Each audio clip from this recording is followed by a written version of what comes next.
यानी कि जिन लोगों को, इनएलिजिबल लोगों को आपने भर्तियों के अंदर ज्वाइन कराने का काम किया है, किसी भी डिपार्टमेंट के पास में उनके डॉक्यूमेंट्स को वेरीफाई करने तक का राइट नहीं है, as per the direction of the chief secretary.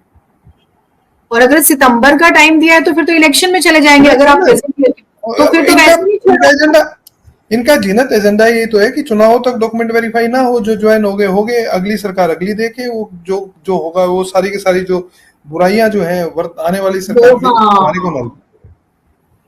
ये तो स्ट्रैटेजिकली हुआ है। इट्स अ ऑफिशियल लेटर है इनका ऑफिशियल लेटर है कि जो भी ज्वाइनिंग कराई जाएगी 30 जून तक किसी भी डॉक्यूमेंट को वेरीफाई नहीं किया जाएगा।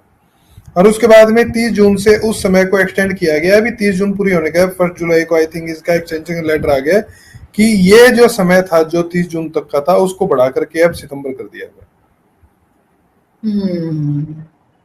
अब वो इनएलिजिबल लोग जब ज्वाइन करेंगे तो एलिजिबल लोग कहाँ जाएंगे? कोर्ट में जाएंगे। उनको तो पता है ना कि ये इनएलिजिबल है, लिटिगेशन बढ़ेगी। उस लिटिगेशन का जिम्मेदार कौन है? सीधी सी बात है, एडवर्टीजमेंट आपने निकाल ली है, एक एलिजिबिलिटी आपने क्राइटेरिया बनाया है, उस क्राइटेरिया के हिसाब से आपको ज्वाइनिंग कराएगी, अपने आप ही लिटिगेशन खत्म हो जाएगी। ये लिटिगेशन बढ़ाते हैं, अपनी बेहूदगियों के द्वारा लिटिगेशन बढ़ाते हैं। अब जैसे अभी सीईटी की जो नई रिक्रूटमेंट एडवर्टीजमेंट इन्होंने निकाली है, जिसको ये कह रही है, प्रचारित कर रहे हैं 20-22 हजार लोगों को नौकरी देंगे। आपको पता है इन्होंने क्या बेवकूफियां की? अभी तो उसको केस तैयार हो रहा है, मैं भी कर रहा हूँ एक केस तैयार, मुझे नहीं पता कोई और क्या कर रहा है। 20 साल के बच्चे को एक्स सर्विसमैन की कैटेगरी में रखा है। क्या 20 साल के बच्चे को? सैकड़ों बच्चों को एक्स सर्विसमैन की कैटेगरी में रखा है। एक्स सर्विसमैन का मतलब रिटायर्ड फौजी। 20 साल 21 साल के बच्चों को इन्होंने रिटायर्ड फौजी की कैटेगरी में रख करके मेरिट लिस्ट में डाल दिया। अब मुझे ये बताओ, वो मेरिट लिस्ट सार्वजनिक है तो कितने बच्चे अब कोर्ट जाएंगे तो उस मेरिट लिस्ट को चैलेंज करने के लिए? क्या हाई कोर्ट और सुप्रीम कोर्ट की डायरेक्शन के बावजूद भी आप ढंग से मेरिट लिस्ट नहीं बना सकते थे? कौन जिम्मेदार है इन लिटिगेशंस के लिए? मुझे हंसी भी आ रही है और अफसोस भी हो रहा है। मतलब I don't know should I से और नॉट। भांग खाते हैं क्या अधिकारी? वही चल रहा है।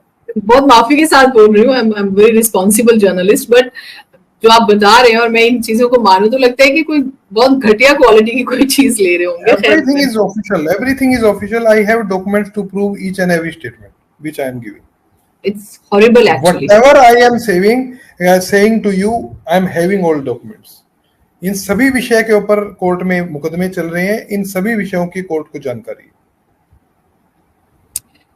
तो मैं ये मान के चलूं इस पूरी चर्चा के बाद से, एक तो फसाद की जड़ सोशियो इकोनॉमिक मार्क्स स्पेशली, और ना सिर्फ 11/6/2019 के बाद की नौकरियां जो भी हुई हैं, एचएसएससी ने जिसकी भी एडवर्टीजमेंट दी है उससे पहले की भी चैलेंज हो सकती है। मतलब खतरे की घड़ी तो अर्जेंट रिक्वायरमेंट है, या तो सरकार इसको क्लैरिफाई कराए ऑर्डर को, या फिर कैंडिडेट्स अपने आप जाएं। अर्जेंट रिक्वायरमेंट है, अदरवाइज जो है ऑर्डर तो इनको कंप्लाई करना पड़ेगा। फिर तो बहुत सारी जॉब्स जो हैं वो,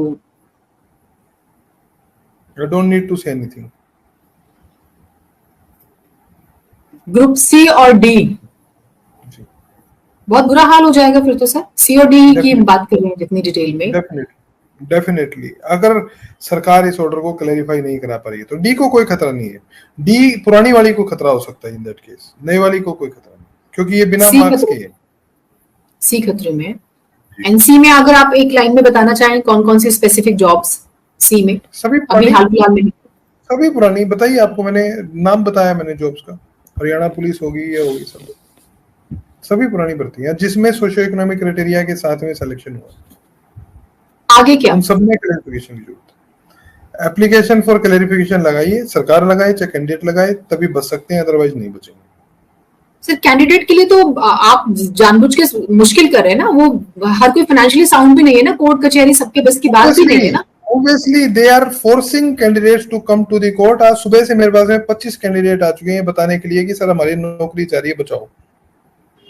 आज सुबह से मेरे घर के ऊपर आप गलती करें, आपका सिस्टम फेल है, आपके अधिकारी की कमी है, वो नहीं समझ रहे हैं और मैं कोर्ट में गलती कमीशन की है, कैंडिडेट कोर्ट में।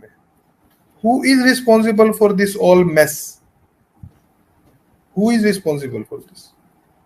ओके मैं अब आप एज ए कांग्रेस लीडर पूछ लेती हूँ, थोड़ा हाइपोथेटिकल है, अगर कांग्रेस गवर्नमेंट बनाती है, मैं हमेशा लास्ट में सवाल पूछती हूँ आपसे, मुझे लगता है मेरे जो दर्शक हैं, जो हमारे प्रोग्राम को देखते सुनते हैं और जो अवेयरनेस हम फैलाने की कोशिश कर रहे हैं, क्या प्लान होगा, रोड मैप, स्पेशली HSSC को लेकर, सोशियो इकोनॉमिक मार्क्स को लेकर? सर, रिफॉर्म्स करना जरूरी है।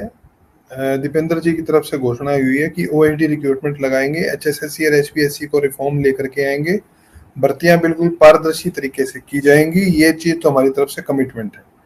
रिटर्न एग्जामिनेशन वाली जो चीज है, जिस पैटर्न के ऊपर बच्चे compete कर रहे हैं, इस पैटर्न को हम छेड़ने का काम बिल्कुल भी नहीं करेंगे।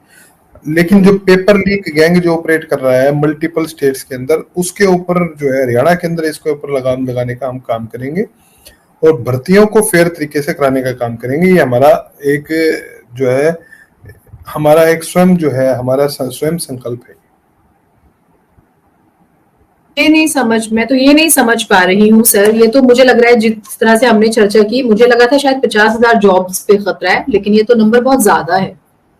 ये तो बहुत नंबर ज्यादा। 2018 से अब तक गिनेंगे तो 1 लाख से ऊपर जाएगा। बट बहुत सारे लोग जो हैं क्योंकि दोबारा रिसेलेक्ट होकर के आ जाएंगे in the revision of result, so ultimate number will be around 50 to 50,000 something.